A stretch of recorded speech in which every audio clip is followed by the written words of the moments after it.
All right, let's talk about the tight ends. The three guys at the top of our rankings: Travis Kelce, we have Waller, we have Andrews.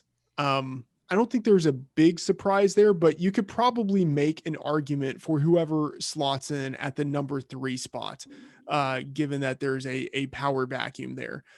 Jeff, who do you think should be in the top three? I think it's right. I mean, there's obviously no argument with Kelsey. Waller should have had a much bigger day last week, so really no argument with him.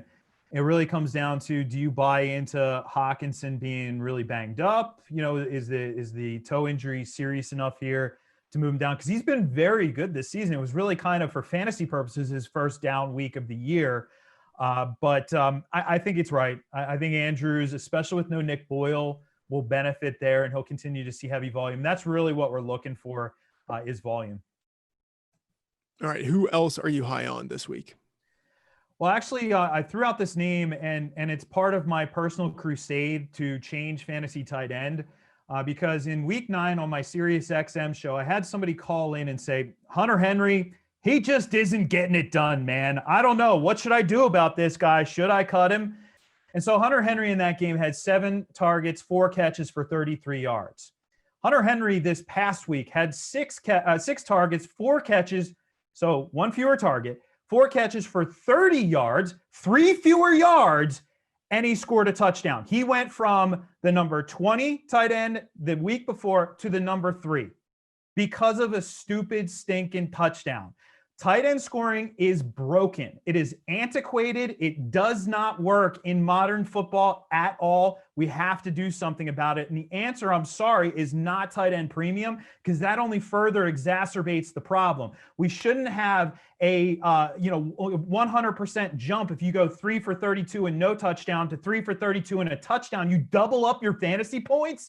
I mean, that's crazy to me. I think we should reduce the value of touchdowns for tight ends. That would eliminate the problem. Maybe go to tight end premium to bump that up, the scoring up a little bit. But it's silly to me. It's absolutely silly. So it drives me nuts. And I'll tell you guys, the reason why I'm on this crusade is because I got into this because I love football, not because I love betting, not because I love DFS. Heck, I didn't even know about DFS when I started doing this in the industry, not because I love fantasy. I want to share my love of football with people, and this is one way to do so. And when people say that a player sucks because he didn't score a touchdown, Hunter Henry doesn't suck. Hunter Henry is a darn good tight end, and he's been playing good football even when he doesn't score touchdowns. But that being said, I'll get off the soapbox, and I actually do like him against the Jets this week. You know, we heard, I was Raybon earlier saying Justin Herbert. I agree with that call out. And we've seen the Jets be relatively friendly to opposing tight ends this season. They did give up that game to Jordan Reed earlier in the year. They gave up, obviously, a huge game to Travis Kelce. Okay, whatever. But then the Gesicki game, and by the way, when you have a tight end in a game and you see tight end score and it's not your tight end, that is called a Gesicki for that game, where both Adam Shaheen and Durham Smythe scored and Gesicki didn't. But still, I like the matchup here for Hunter Henry. I think he's going to be just fine. Jeff, I'm definitely with you there on Hunter Henry. Actually have him at number 3 on the board. I have him ahead of Mark Andrews. He's getting the usage. He's in a good offense, and he does have a nice matchup this week. So totally with you there. Sean, who are you high on?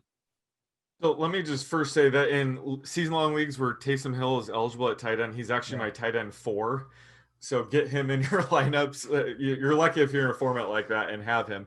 But for DFS, I'm high on Dallas Goedert this week. He's 3,800, which is just absolutely ridiculous. He ran around on 80% of dropbacks last week, so he's back to the usage we're expecting from him. Now, he was underwhelming with his 4-catch, 33-yard game with no touchdowns, and sort of to Jeff's point, that was good enough for, low-end tight end 1 production last week. It was such a dumpster fire. And Richard Rodgers actually, outproduced him with 4 catches for 6 yards, I believe. But he only ran around on 20% of the routes per dropback. So, I think that was a bit fluky. I think we should see Dallas Goedert break out here. As long as Zach Ertz is out, I still consider Goddard, potential top 5 tight end. So I'm back on him this week at a super cheap price of 3,800. Raybon, who do you like?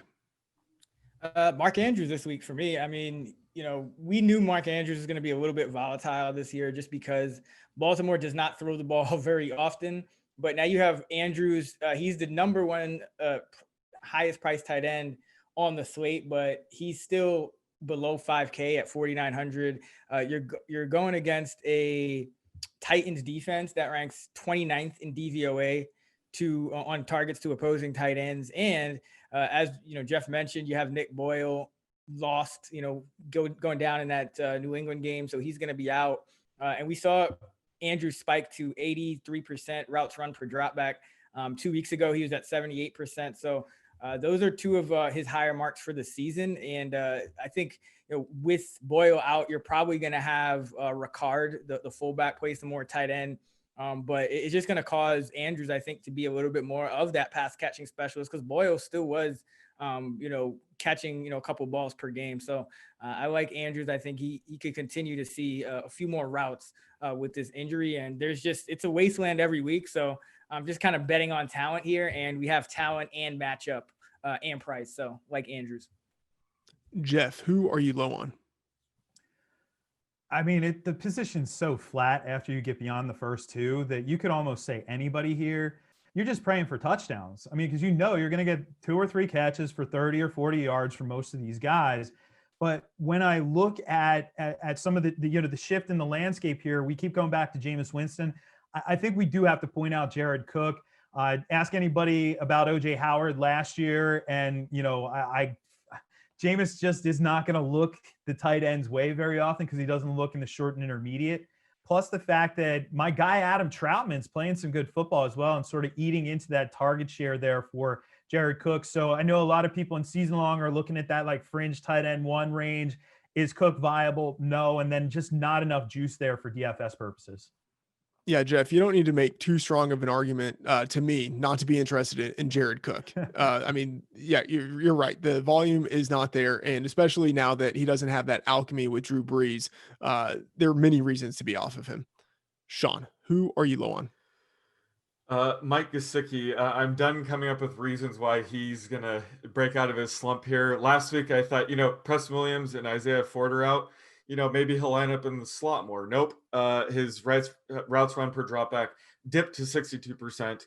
Durham Smythe and Adam Shaheen were pretty heavily involved, more than I would like. So I'm down on Gesicki this week and going forward. I just don't think it's going to happen from this year. Raybon, who are you low on? Pretty much everybody, there's literally I'm looking up and down this list and there's no one that stands out as okay, I should be more low on him than everybody else. But I do agree with Gesicki and Cook because those guys are both over 4K in terms of pricing. And I don't really think they belong in that range. But I think you could make a case for almost all of these tight ends. I mean, even Goddard, we don't know if Ertz is coming back. He just got activated. Tanyan's been a little banged up going into tough matchups. So there's really nobody that I feel confident about outside of that, outside of really Kelsey and Waller. And then on this main slate, that's why I like Andrew so much because, even a guy like Jonnu Smith, it's he's kind of the same tease. It's he runs a lot of routes 1 week and then the next week he's right back to part of that 3-headed tight end monster, regardless of who's hurt. So I think you could even, I'll say Jonnu as well, because he's up at 4,700, 2 behind Andrews. And I think that Andrews just a better matchup this week.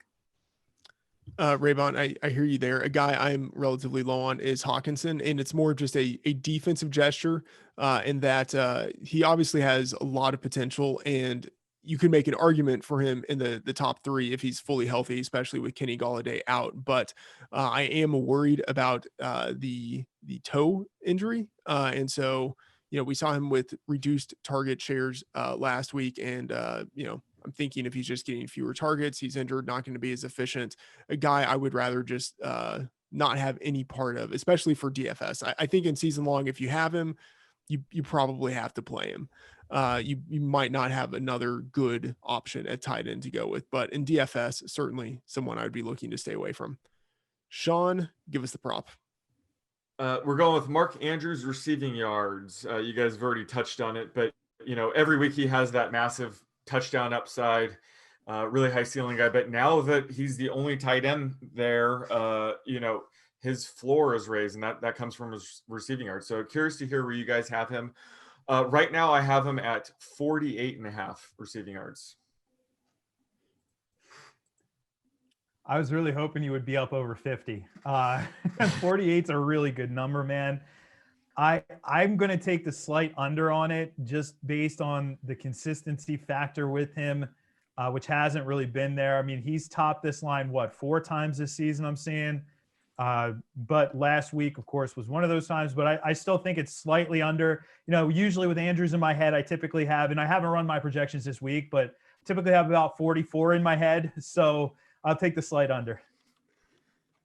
Yeah, I'm with Jeff. I have him at 45 yards, so I'm pretty much right in line, and the median's probably right around that 44 number either way. But I think he'll have a good week relative to other tight ends. But that just kind of is illustrative of what the tight end landscape is. I mean, we're here talking about, hey, like Andrews as the tight end number 3, like him as the top play in DFS, and yet taking the under on this very reasonable prop. So yeah, I got him at 45. I'm going under.